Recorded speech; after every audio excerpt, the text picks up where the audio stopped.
In the last video, we have finished the castling concept or castling rule, and now in this one, I'm going to cover the last rule in chess, that is N-Pass, or some people call it N-Passant as well, or maybe N-Passant is the rule and I'm calling N-Pass. It doesn't really matter, but we must know what is N-Pass actually means.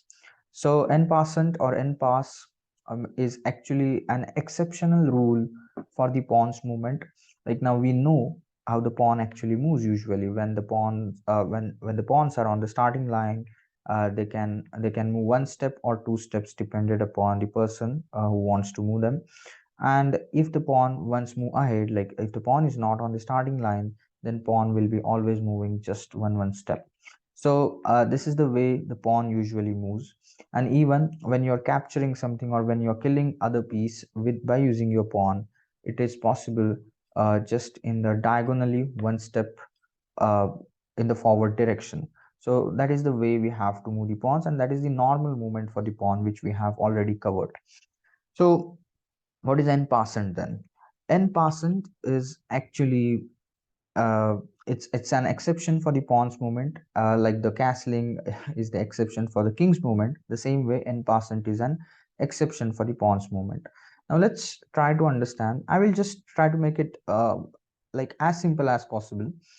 Now, before again moving into the direct rule, I want to just recap or just recall one thing which we actually have done on the first day or first lecture of this video.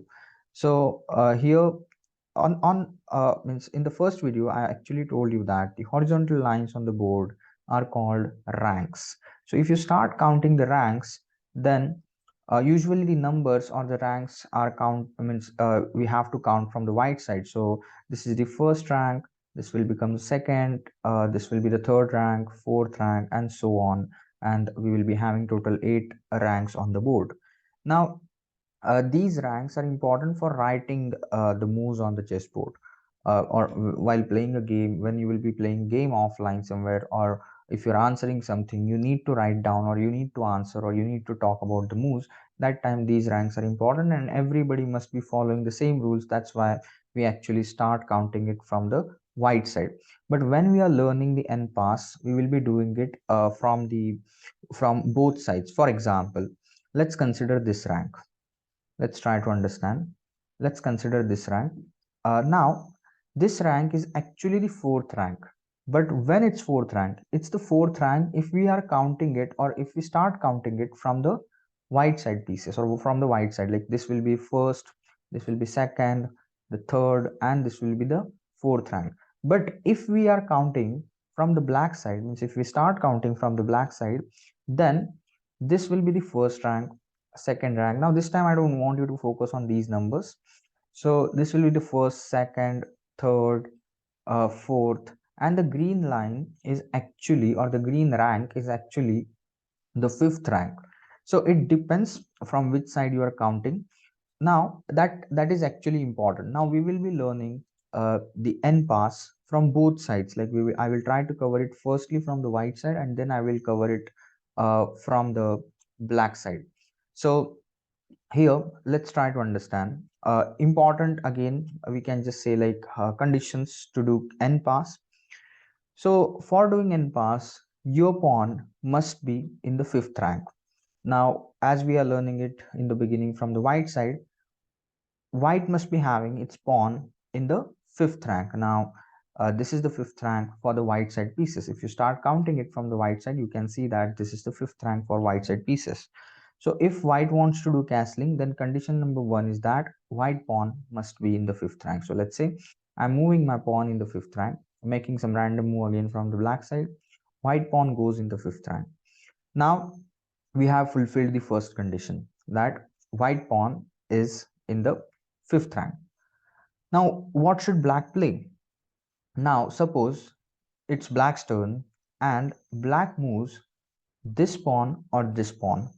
Okay, so here we can say that if the black side, actually it should be black, I by mistakenly I just said white side.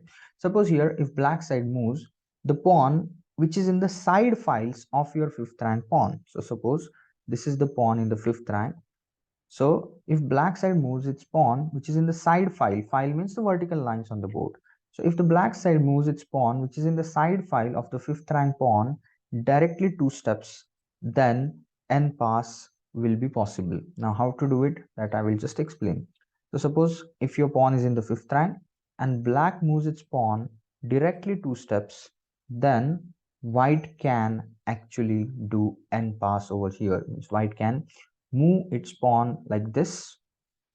Means white pawn will go here, and it's like white is killing this pawn. So even white pawn is not moving on that square, white is actually killing that black pawn, and that's an exceptional move of pawn's movement.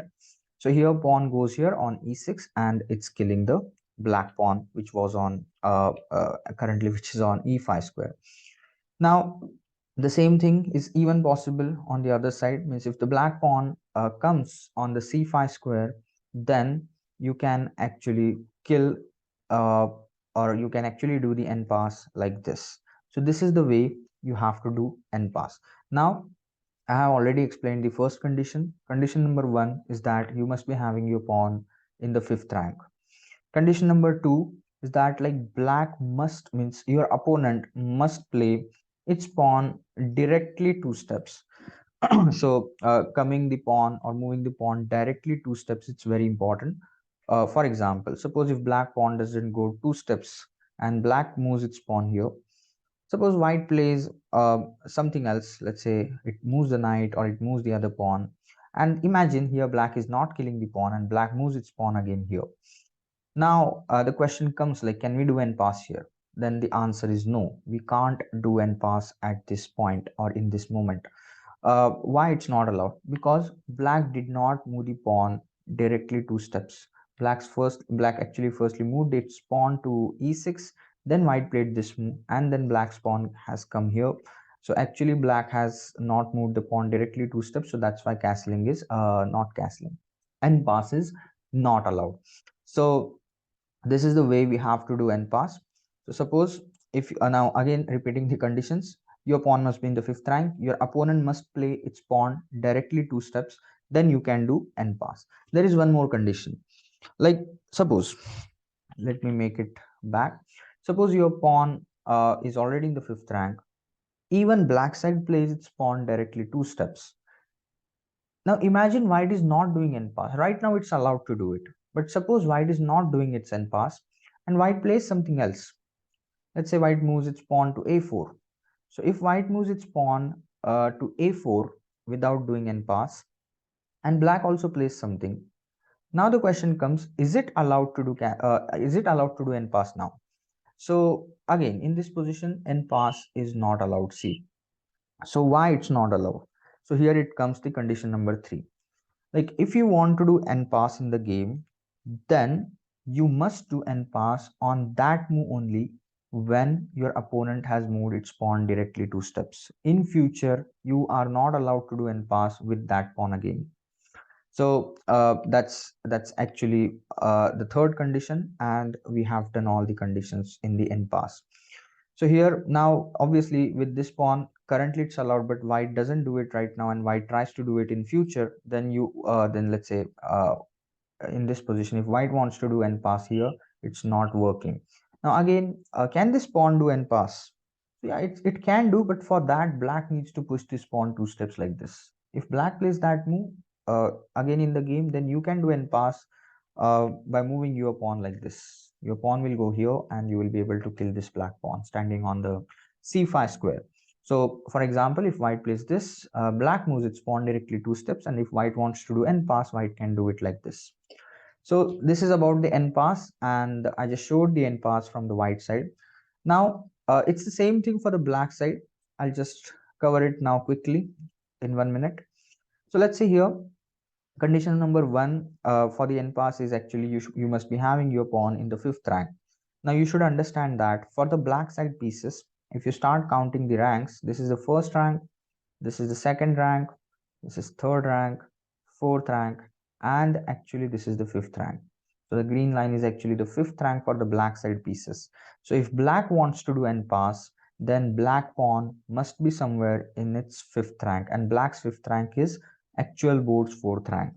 So let's say here again, white plays a move. Let's say this move, black moved its pawn. Uh, Again, white plays something. See, again, I'm not going into this like bishop will kill the pawn. And we are not playing a game. We are learning the N-Pass concept in this video. So here again, suppose white plays a random move, black moves its pawn. Now see, black's pawn has come in the fifth rank. Now here, if white side moved, if white side moves its pawn directly two steps, like the pawn which is in the side files of your fifth rank pawn, if the white moves its pawn directly two steps, then black can do and pass like this. Black can do and pass like this. So this is the way you can do and pass, and the same conditions are even applicable for the white pieces. Like if the white pawn is going two steps ahead, then black must do its and pass on the same move. In future it will not be allowed. If white is moving its pawn one step, for example, if the pawn is going here, black plays something else, white pawn again goes here, and now if black wants to do and pass, then that is not allowed. So yeah, these are the conditions for the N-Pass or N-Passant, and that's how you have to do N-Pass. Now, uh, until now, we have actually covered all the important rules regarding playing chess. So now you guys are actually well equipped with all the rules for with all the rules which are required to play chess game, and now you are free to play chess. Now it's just like until now we have covered the rules to play chess. Now from the next video, I'm just going to start some of the tactical things, some of the planning things, like how you have to open the pieces. So slowly we will be moving into the game playing, like the way we have to follow or the plans we have to do in the game. So we'll meet you again in the next video. That's it in this one. Thank you.